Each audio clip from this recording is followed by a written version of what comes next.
of America, of Massachusetts. Each of us is here because we have a story, either having, knowing someone who has, or knowing someone who loves someone that at some point received the diagnosis of ALS. My name's Beth Weaver, and my ALS hero is my sister Linda Weaver Hank, who received her diagnosis in January of 2017.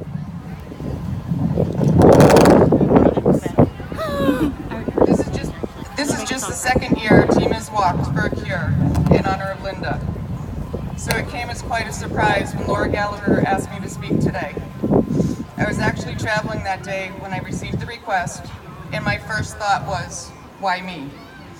As I sat down to figure out my story, the question continued in my mind, why me? Why me is a question that haunted me for a few years now, although I admit it's been out of self-pity. In June of 2015, I lost my brother Michael. It was quick and it was shocking. He was here one moment, vibrant, full of life, and he was gone the next.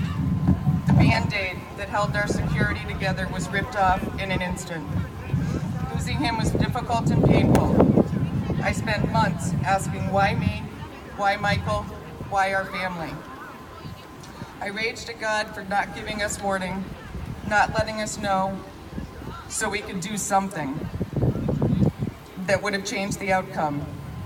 I raged at God for not letting us say goodbye. I raged at the unfairness of his death until I was exhausted, and I kept asking, why me? Why Mike? Time moved on, but the rage remained. I searched for reasons and found none. I felt powerless and had to settle with making a pact that I would change. I would let people know how I felt. I would never leave things unsaid.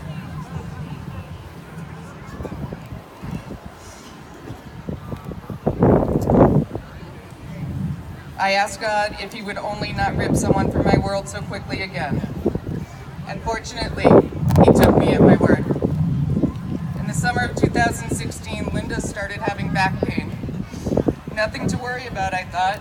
After all, the 50s were upon us. It was just our age, and in truth, she didn't complain. Back pain progressed into a dropped foot and weakness, and the fear set in. Over the next few months, Linda went from doctor to doctor with no real answers.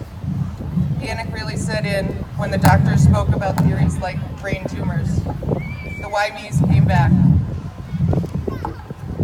I remember the relief I felt the day they said no brain tumor. I also remember a month later, after we getting the official diagnosis of ALS, I wished it had been a brain tumor. With that diagnosis, as scary as it is, there was hope. With ALS, there was not. I was back to why me, why Linda, why our family. I was paralyzed with fear and did not know where or who to turn to. I was angry and our family was lost. This was uncharted territory, and we had no lantern for the dark and no compass for direction. I felt powerless, and I realized quickly that a Band-Aid ripped off slowly is truly just as painful as a Band-Aid ripped off quickly. It was at that point I found the ALS Association of Mass. I had heard of a walk to defeat ALS and that this organization may somehow be able to help Linda. I had no idea how much. The only way I can describe the first phone call is by saying it was a warm and loving hug. Laura listened to me. She let me cry. She let me know it was okay to be scared and it was okay to be angry. She let me know I wasn't powerless. Never once did she patronize me saying it's gonna be okay. What she did in that first conversation was hand me a lantern that gave me some light. She banished some of the darkness. I attended my first support group and I signed up for the walk. I recruited team members and we asked for support. We were not alone, for now someone had our backs. I was still scared and still angry, but for the first time, I did not feel powerless. With the help of the ALS Association, I could do something. Instead of asking why me in pity, I began to ask, why not me? I could affect change. I had a lantern now to lead me forward.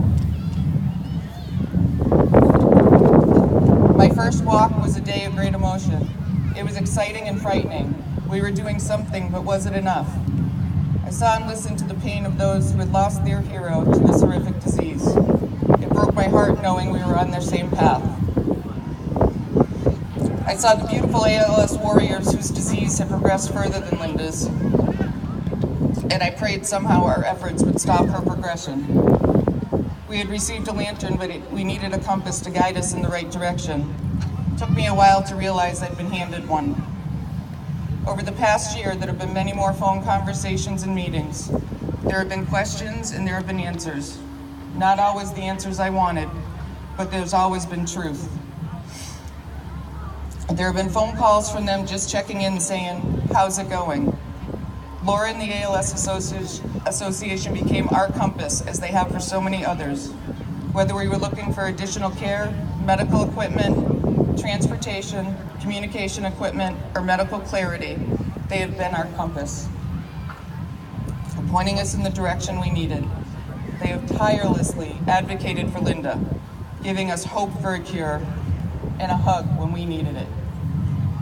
ALS is horrific.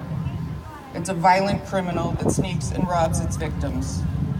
I've seen it rob my sister of her independence, her mobility, and her voice.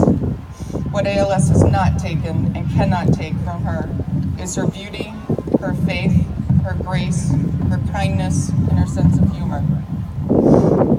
These are all the things that make Linda the loved and admired daughter, sister, wife, mother, aunt, Hannah, and friend. Not once have I heard her ask, why me? But I have seen her worry about the impact of ALS on those she loves. She's still our caregiver.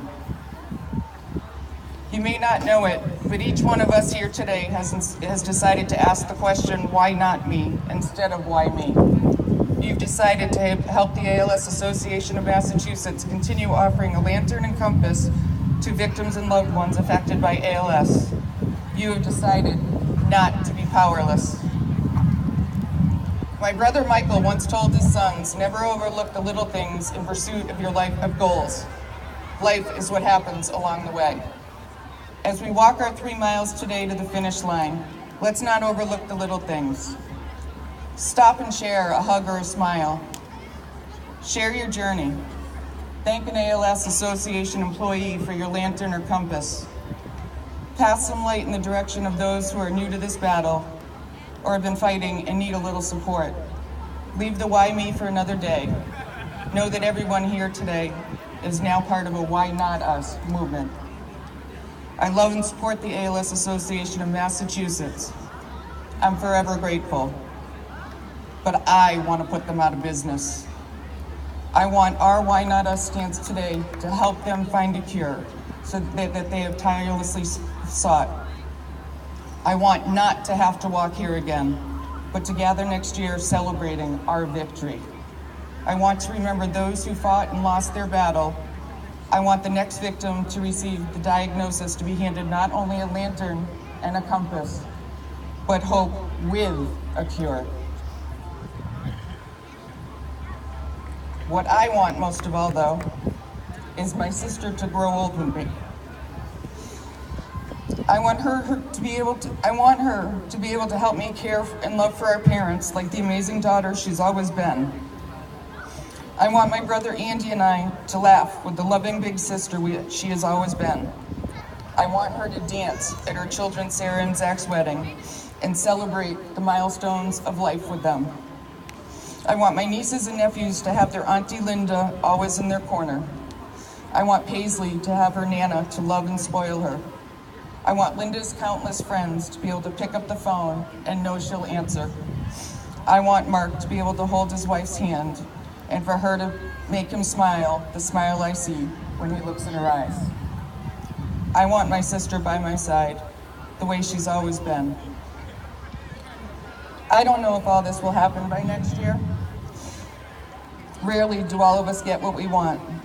However, unlike a year ago, I have hope. I have power. ALS to be my lantern and my compass. Thank you to the ALS Association for giving all this to me, my family, and all of us here today. Together we will find a cure. So why not now? Why not us? Why not Linda?